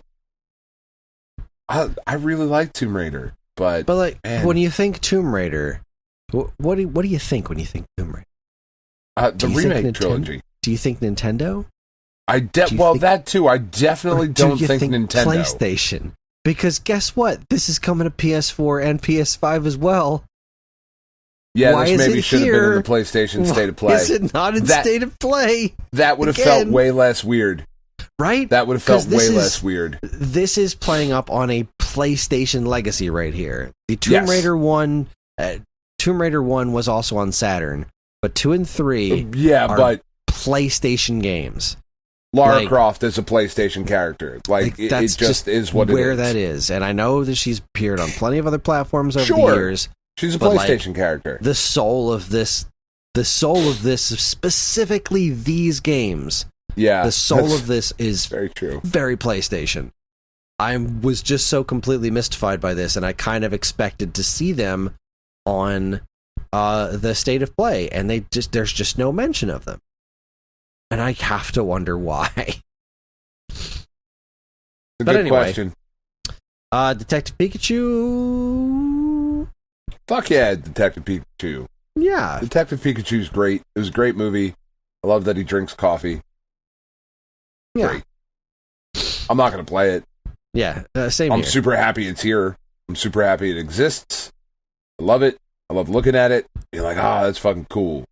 I'm never going to play it, which is fine. Yeah, I can't say I was particularly jazzed by it, because I don't think it looks very good, visually speaking, but whatever. Sure. I don't care. It's fine. You know why it's fine? Because the next game happened. Right after that, we're getting fucking Trombone Champ on the Switch. Yeah, I'm going to need to pick this up at some point. I did. I bought it right the fuck away. It's like, this is $15. Yes. And it is awesome. I saw that this was multiplayer, and I was like, you know what? There's no way I'm not going to get $15 bucks of joy out of this. I have to try this game. I've wanted to try it ever since I first saw the Steam version like a year ago. Like, this looks ridiculous, and it is exactly what I'd hoped it would be. It is so stupid and magnificent. There's some weird fixation with baboons in it. The gameplay itself, first off, I don't know how you play this on PC, but the Joy-Con controls in this are utter genius. Nice. The simple stuff that they do with you tilt it up and down to move the thing. That's great. But the thing with holding your hand in front of the IR camera and moving it back and forth like a trombone slide is it's pretty cool. Genius. And it's just as chaotic as you expect it to be. It's still not easy to do. Not in a bajillion years. And that's the point. It's supposed to sound ridiculous while you're playing it. And it is so successful at it. So that's what I've been playing with the IR control most. Yeah. Just because the sheer novelty of it. It's amazing that it works. And then, so as you play the game, you earn toots, which are the points. And you can use them to buy these trading cards. And the trading cards are when I first got the trading cards, it's all right, so it's just random trading cards of famous trombone players. Sure. okay, but then I read them, and they're completely insane. They are so totally unhinged and not based in reality, it's hysterical. Which I should have read in the first place, because every loading screen comes with a free Syphil and Ollie rock fact style trombone fact, where it's just like, fabulous. There are more trombones than humans on Earth. Like, that's not true at all. No. But that they can't just be present it as a hot tip, or like just they present this shit as fact. It's like, as a by the way. By the way. You know, just by the way, there's more trombones than people. Yeah, and like, what was another one? Like, it takes more than 17 tons of brass to make a single trombone, and in fact, that's the only use that brass has. Like, just complete made-up nonsense presented as fact between loading screens. This game is genius, and I can't wait to play more of it. We played 3 players, me, John, and Ellie. Ellie got super frustrated, but John and I were having a blast. I kept trying to explain to Ellie, like, no, you don't have to do good. That's the point. Yeah, that's the whole point of this, is for it to sound ridiculous. Try to get near the notes, because that's how you get points, but don't try to do well. We want this to sound like crap. That's why it's funny. And we were all dying laughing. When Karen came down after she finished work, I just put a controller in her hands and give this a shot, and she was cracking up. This game is hysterical. I'm so glad it's out on Switch. That's awesome. Then we got 2 more bits that I didn't really care about. We got this Battle Crush game. Yeah. It's a battle royale kind of, I don't know. Sure. War Tales, which I read as Wart Ales. It's all one word. It's a tactical RPG that looks as dour and generic as anything I've ever seen in my entire life. I was like, wow, this is what boredom looks like. Yeah, which didn't again look great. Was fine. The flow of this direct was so good for me, because it'd be like, I would get jazzed up beyond reprehension, like this trombone thing. I was so jazzed, and then like, all right, now whatever the hell this is, and now whatever the hell this is, and then they dropped this fucking Contra game on us. Now here's the deal with Contra. Dan and I knew about this. Yes. We can't I was tell not you allowed why. to say anything. We're still not allowed to say why we know about it. Yeah. That part hasn't been announced yet. But we knew about this game for like a couple of months now. We knew way forward with making a new Contra, and this is the other one that looks. I was like, way forward's making a Contra, fucking sold. That's all I needed to see. But then looking at the trailer, I'm like, boy, this is performing really badly. Like, it's kind of chunky. But there's an actual trailer for this on Nintendo's YouTube channel that came out right after the Direct. That's way better. Yeah. I don't know about you. I think this looks fucking great. It just looks like Contra 4, honestly. Like, it just looks like Contra 4, but on steroids. It looks like Contra. It looks ridiculous. I'm so happy. Yeah. What did you think of this? I think it looks absolutely incredible. It's got 4-player. Yeah. How great is that? 4-player Contra. Incredible. I can't wait. But yes, if all you saw of this was the actual direct presentation, go watch the actual trailer. It does look a lot better on the actual trailer. But yeah, oh god, I'm so glad this is out and this knowledge is out in the world. And Dan, I have to talk to you about the thing that we know about this that we're still under embargo on, because he sent them to me. And I will share them with you. They're awesome. Nice. But I'm very excited. Contra Operation Galuga. After Rogue Core, I was just so disappointed in Contra. Rogue Core really kind of like, maybe I don't like Contra. Never mind. It missed the boat maybe I'm so not a much fan. of everything that Contra was supposed to be. And like, I get what they were going for. I just think they missed the mark so completely, especially for a Contra game. You cannot put weapon cooldown in your Contra game. Absolutely insane. You very well shouldn't. I think I really think it comes down to Contra shouldn't be a 3D experience. Right. Because, man, we played Legacy of War, and that was just straight trash. But a proper, way forward 2D Contra, and we know that this is a brand that they care about, because Contra 4 was a goddamn masterpiece. And if this plays even half as good as Contra 4, I think we're in for a real treat. And I sure hope we are. I'm pretty fucking excited about it. Yeah. Yes. 100% yes. I'm so happy about this. What's next? All right, one of these things. All right. This might have the best name of any game ever made ever. This really self-serious strategy RPG, which honestly, like, this is so not for me, but like, man, the gameplay looks really cool on this. The map screen looks super generic, but the actual battle sequences, like, they look really cool. The way this art direction is working, that was really doing it for me. And then they drop the name, which is fucking Unicorn Overlord. What? Because of course it is. Because of course it is. What the hell? Yeah. Atlas and Vanillaware, the rebirth of tactical fantasy RPGs. And I'm sitting here thinking, like, is this going to be a new ogre battle? Nope. Unicorn Overlord. That's right. And like the voice says it all serious too. Unicorn Overlord. Overlord.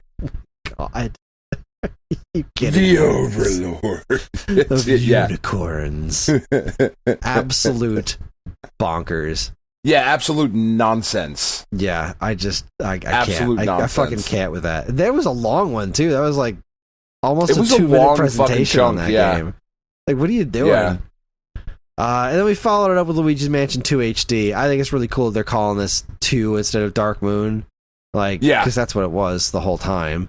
But but now it's like they're kind of rebranding, I guess. Sorry, I'm really tired and don't feel well, so my brain isn't working. I understand. Yeah. Like, as they're rebranding it and making it like its own thing. Yeah. You know, it makes sense. It does. It makes sense. It was called 2 everywhere else in the world. Just for some reason in America. Fuck it. Dark Moon. What? Why? Put a 2 on it. What's wrong with you? Because we're Nintendo of America and we do things sometimes. I do think that it doesn't look anywhere near as good as 3 does, but I think it will by the time it comes out, because like this is a long way off, and this looks exactly like the first trailer of 3. Like, I remember they showed off Luigi's Mansion 3 for the first time almost a year before it came out, and it looked like, just like this. It was like, I mean, hooray for Luigi's Mansion 3, but like, visually speaking, I don't know. And then when they finally did Luigi's Mansion 3, it's one of the best looking games on the platform. They polished that thing up amazingly. It looks so good. And I expect that's what they're going to be doing this Luigi's Mansion 2, just not till next summer. Like, it's a long way away. Yeah, I don't know why this is here. It doesn't need to be. Like, you don't need to be showing me games coming out summer of next year right now. That's pretty far in advance, but okay, sure. But fine. Following this up was a really interesting announcement that I could not possibly be more excited about, and that's the Nintendo Museum. It was originally called that's really cool. Nintendo Exhibition, I think, or what it used to be called, but like the repurposing an old building they used to own into a fully functioning Nintendo Museum. I've never been to Japan, but I am going to find a fucking way. I'm just, I can't, I want to know what's in there. To see all that stuff in person, like, what are they going to put in this building? I'm so excited about it. Insane. I can't believe they're doing a Nintendo Museum, a real Nintendo Museum. Fuck. Yeah, it's pretty awesome. Outstanding. That's pretty great. They followed it up with some Amiibo news, the big beefy Ganondorf. I do not understand Amiibo pricing. I can't figure it out. Like, doesn't make a ton of sense. It doesn't. All right, Ganondorf is $20. Right? Okay. Yeah. He must be he's a pretty beefy Amiibo, but like Big Man from Splatoon is not $20. No. That's more physical Amiibo than this Ganondorf one. Yeah. And then you get the dual pack of the Xenoblade Chronicles ones. The dual pack is $40, so that's $20 per Amiibo in that pack. I don't understand where the prices are coming from. Just help me. I don't mind that you want to charge $20 for the Ganondorf amiibo. I looked at it and I said, okay, sure. It's a minifigure. It's very well detailed. It's got, yes, that's $20 worth of minifigure. Cool. Go ahead. I just want to know why some of them are priced more than others. Like, if it was the Zelda tax, sure. But Splatoon is also a huge property. Like, I don't understand it.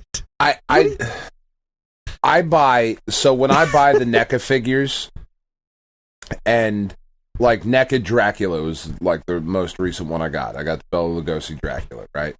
And it comes with like 6 sets of or 3 pairs of hands, 3 heads, a cape, all types of accessories, just a crazy amount of shit, and it's a 7-inch scale figure. Incredibly detailed, incredibly well painted. All of that stuff. $32. Okay? It's pricey, but okay. I was walking through the store like last weekend. We were out getting something, and I always got to check the toy aisle or whatever.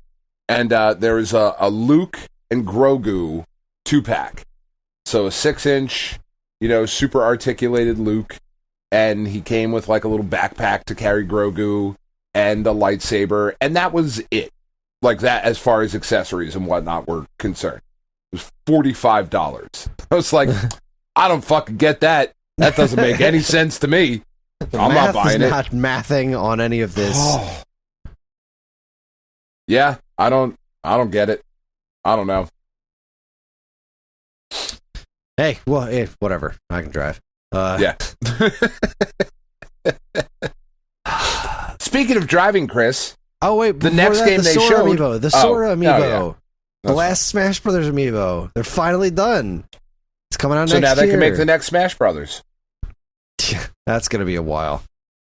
I have no doubt that that's gonna be. There's no way another Smash is coming out on Switch. Like that's next probably not for sure. Probably not. Yeah. give that some breathing room. But yes, the Sora amiibo looks pretty good. I'm gonna buy it, and then yes.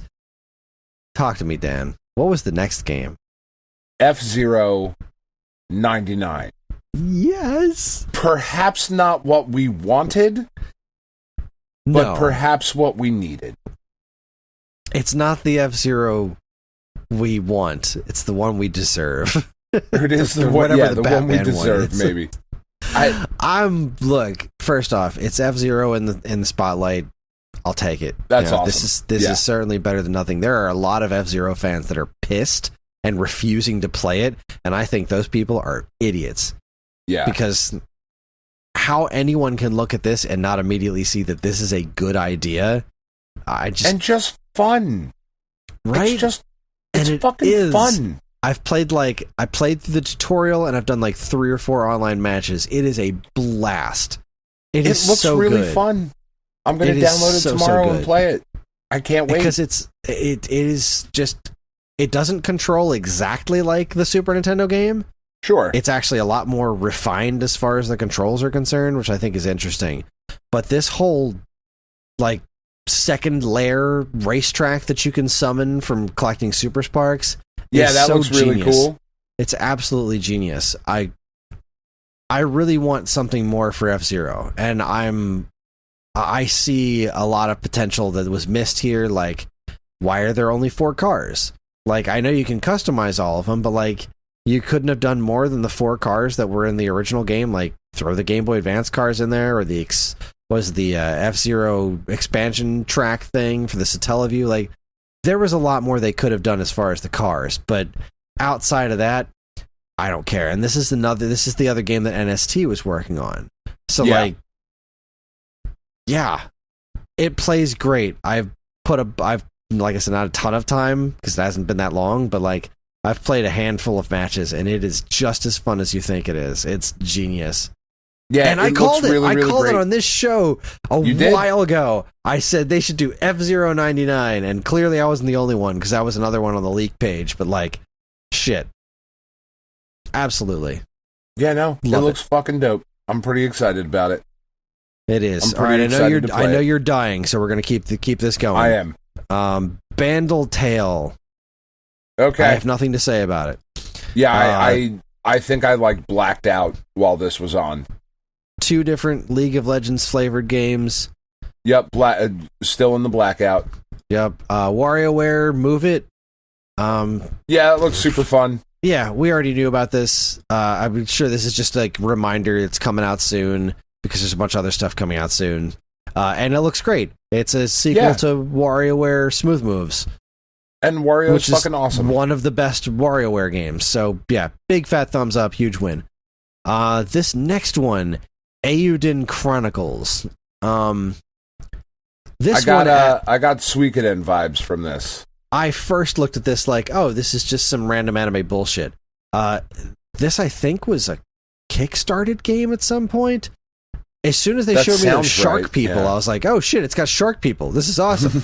I do love shark people. Yeah. This is definitely not something that I'm going to play, but as I was watching the trailer, I watched, like, when it got to the battle sequences, like, oh shit, that looks really cool. I'm liking this a lot more than the HD 2D style that Square Enix does. Yeah. I think this is a really great refining of what they're doing with the whole 2D sprites in a 3D world. I think this looks really, really nice. So for RPG fans, this looks like a big win for y'all RPG fans. Yeah, it looked cool. We get this little pixel perfect play thing. Here's our first farming simulator. It took so long. Yeah, shocked. Took this long to get to Eastward Octopia. Fucking wild. Wargroove 2. Yeah, I'm really excited about Wargroove 2. Yeah. The first Wargroove's really great. This one looks to be a little less of like, hey, Advance Wars is a thing, right? It looks like they're trying to expand maybe a little bit more, but I also don't care because it was really fun. Just make more Advance Wars style shit. All right, so this next one is really fascinating. Dave the Diver. I had never heard of this game before. Apparently, it's got a ridiculously good ratings on Steam. Steam, like unbelievable. So I thought it looked pretty neat. But as it's filled with fish, when I watched the Nintendo Direct with John, he was like, "Can we get it? Can we get it? Can we get it?" And I was like, "Wait for it." And then it said at the end, "There's a free demo available today." And I was like, "I already downloaded the demo for you, buddy." He played this demo start to finish like 4 times in a row. He was on this game for almost 2 hours just playing the demo. And I was like, "All right, that's fantastic." I was like, "So you really like this game?" He was like, "Yeah, it's great." Not just the fishing stuff. He was enjoying the sushi serving stuff too. Like, he was doing the game. And I was like, this is okay. So earlier today, I booted it up and I played through it. And because like I wasn't getting it just from looking at it. Like, it looks kind of neat. But the second time I was serving sushi, I was like really into it. And I was like, all right, let me get back out into the ocean. Let's do some more fishing. I was like, shit, this really caught me. This is really, really good. I get it. This really caught you. Yeah. Hook, line, and sinker.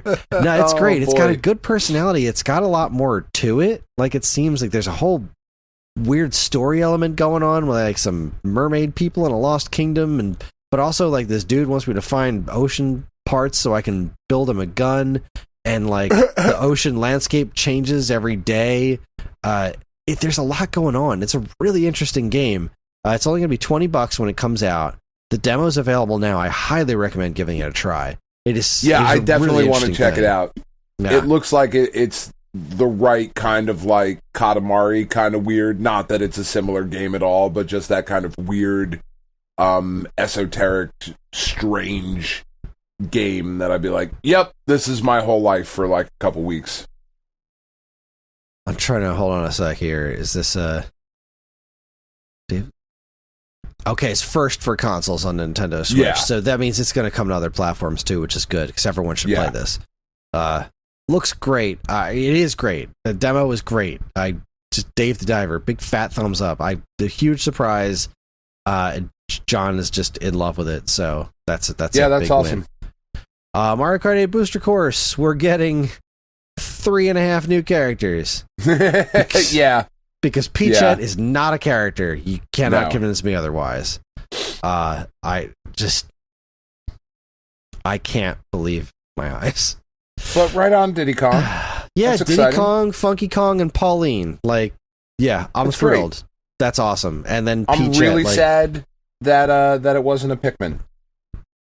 I want 3 Pikmin in a fucking ball war, just driving around. That's what I want.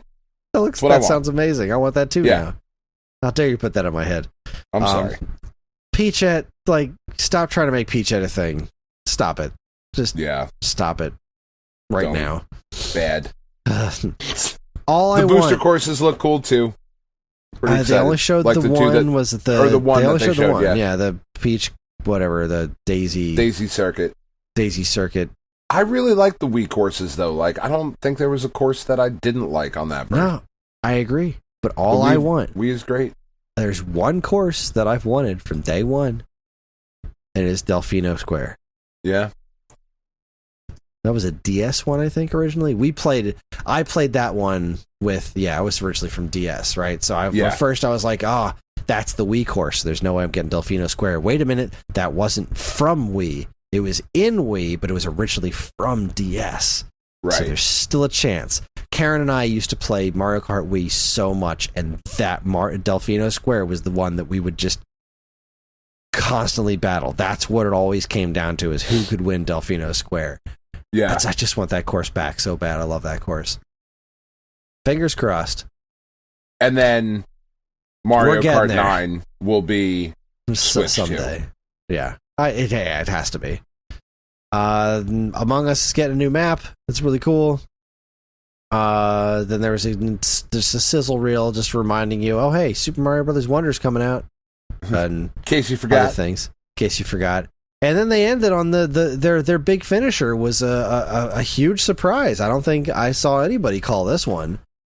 And I know people have been asking for it. Oh yeah, people have been asking for it, but I'm pretty sure nobody thought they would ever do it because of the direction that Paper Mario has been going in for so long. But they're fully remaking from the ground up the 1,000-Year Door. I think it looks fantastic. I have never gotten into the Paper Mario games before. Shockingly, and I know this is going to be a surprise to the listeners of this podcast, neither have I. That surprises me. Blows you away, seem like right? a real Paper Mario kind of guy. I do. Just, if there's anything anybody knows about me, it's that I am a Paper Mario motherfucker. You love Mario, and you love paper. It's two of my favorite, two great tastes that taste great together. So, I love Mario RPG to death, and I've never really put any time in Paper Mario, and I never picked up this one because I always figured I'd get it after I finished the first game, which I never did. But now that the first game's on Nintendo Switch Online, I'm probably still not going to play it. If we're being honest here, if we're being it's honest, not going to happen. The release calendar is so fucking insane. I can't imagine me having the time to dedicate to it, but I want to because I don't know. Even if I wind up skipping the first one, I really want to try this because I have heard from so many people that this isn't just the best Mario RPG. This is one of the best games ever made, and that's high praise from a lot of people. I would like to give it a proper go. Which also sounds absurd. It does.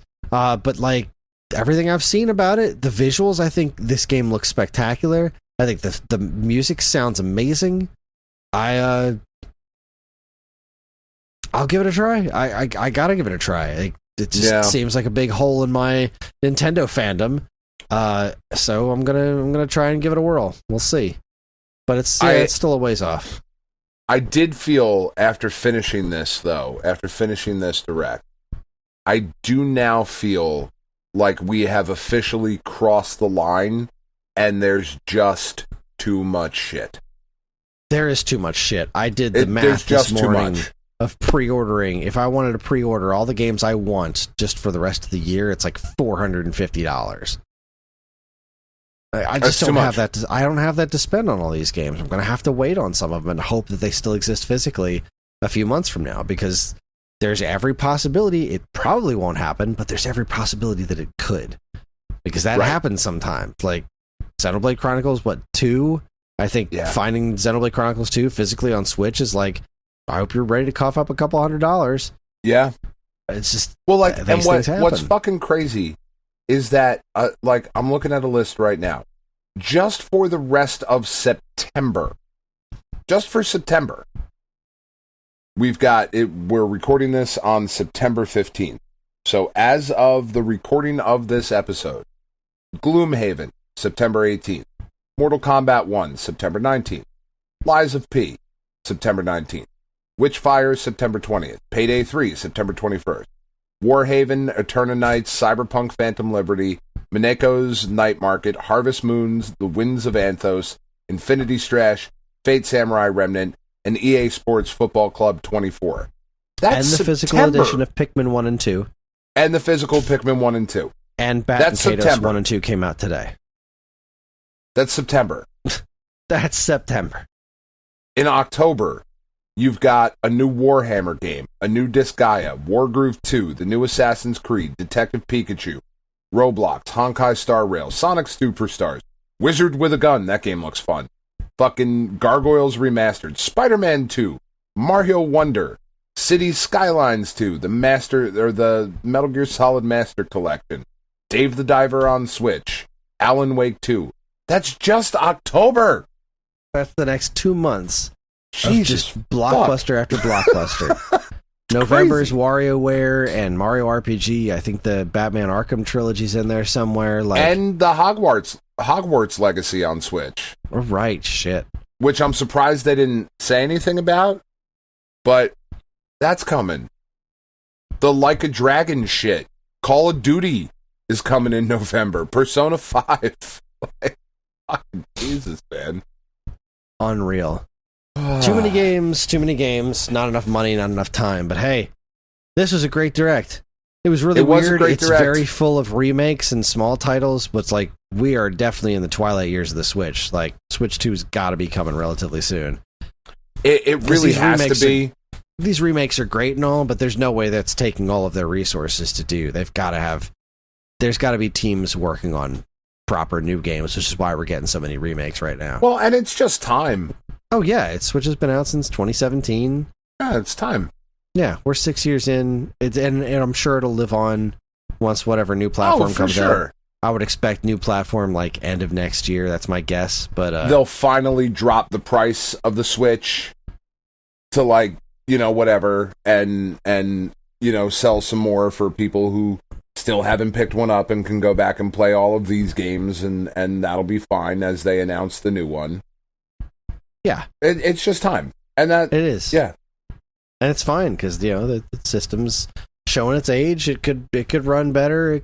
There's a lot of things it could be doing better, but can't argue with its game library. It's an outstanding game library. There's a handful of like big missing games. You just got to scratch your head and be like, I can play the fucking BS Satellaview Chrono Trigger weird offshoot translated into English, Radical Dreamers, and I can play Chrono Cross, the PlayStation 1 exclusive, but I can't play Chrono Trigger on my Switch. Even though that was on the fucking mini whatever. It was on the Wii. It was one of the virtual consoles. Like, well, but wasn't it on the mini? The was SNES mini? I thought it was. Am I wrong? I don't have one, so I don't know. I have one too, but then I hacked it, so I can't remember what games were originally on it. Yeah. Super NES Classic Edition had... No, Chrono Trigger wasn't on there. No, it had Earthbound and Final Fantasy VI. I thought it had whatever. But even still, I can't play that. I can't play Symphony of the Night on the Switch. Like, yeah, there's really weird things. But either way, I thought it was a great direct. I had so much fun watching it. I'm so excited for so many games. I love that Contra's coming back. I can't wait to play that Mario versus Donkey Kong game again, even if it's $50 goddamn dollars. Yeah. This Mario RPGs, and then the stuff that even wasn't in here. Mario Wonder. Like, god damn, there's so much good stuff on the way. I'm just beyond Silk belief. Song. Silk Song, someday. Fuck, man. Tell us something. Tell us anything. Throw us a bone. Come on. Just tell me it's not coming out this year. Yeah. So I stopped getting hopeful. I'm gonna be excited no matter when it comes out. But the fucking reveal trailer for Hollow Knight Silk Song 4 years ago was 4 fucking years ago. 4 years ago. It's a Unreal. 2D Metroidvania. All right, we got to wrap this up. I'm tired. You're tired. We're all tired. That was a lot of gaming. I'm excited. It was. That's too. our show. Join us next week for the September 10, 20, 30, 40, where we'll be taking a look at important video game releases from 10, 20, 30, and 40 years ago. We are on most social media platforms, and if you want to get in touch with us, we aren't very difficult to find. All it takes is a quick look at our show notes, and you'll see links to our social media accounts, as well as all manner of other fun stuff, like a link to our namesake, StoneAgeGamer.com, and more useful links than you can shake a joystick at.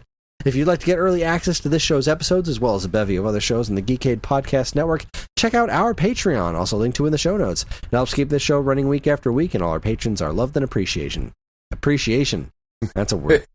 Appreciation. I was going so well. This show's theme song, Squared Roots, was written by Banjo Guy Ollie. You can learn all about his wonderful music and more by following the link to his YouTube channel, also in the show notes. And finally, as always, we'd like to thank our intrepid editor, Evan, for making the show listenable for all you folks, and we'd like to thank all you folks for listening in the first place. That's it, everybody. On behalf of Dan and myself, keep playing games.